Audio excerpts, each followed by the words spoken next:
Hi guys, welcome back to my channel. This is Amanda. I'm from The Bias Life, where you can find me on the web at thebiaslife.com. Today we are going to do a DIY Dollar Tree snow globe. Yes, the Dollar Tree currently has Christmas stuff out.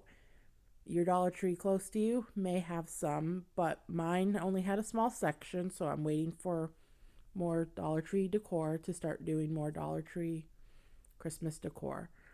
However, for this video, I'm currently showing you how I decided to do a DIY Dollar Tree snow globe.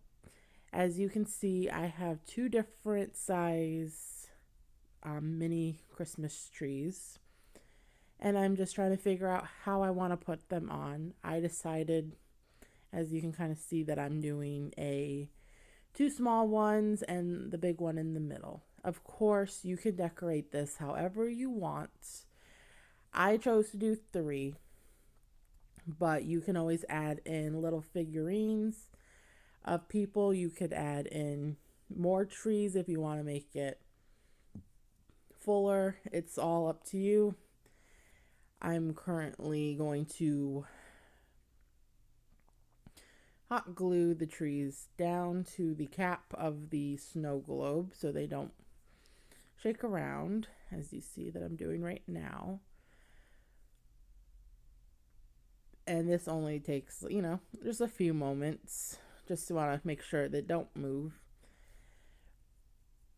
But if you're wanting to be a little more crafty, I've seen that people could they use glue in the snow globe, and then they will put fake snow in there to make it have more of like a scene where it's snowing harder than it looks, so you don't always have to shake it. You could do that as well.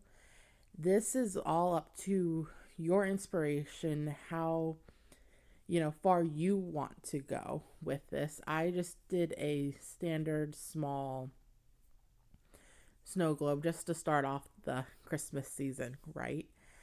Eventually I might make some more, and of course I'll upload this to YouTube. But as you see, this takes all of 10 minutes. You can have your kids do it. You could do it. It's a fun holiday craft. And as for the snow, I put in more fake snow than what you might have done because I wanted to make it look like it was a blizzard. Yes, I live in Florida. Yes, we don't get blizzards or snow for that matter, but I decided I really wanted this to be a winter wonderland. But if you have any questions, or if you like to see the full project, you can at thebiaslife.com, and that will be out on Monday, October 9th, 2023. I will leave the link below in the description.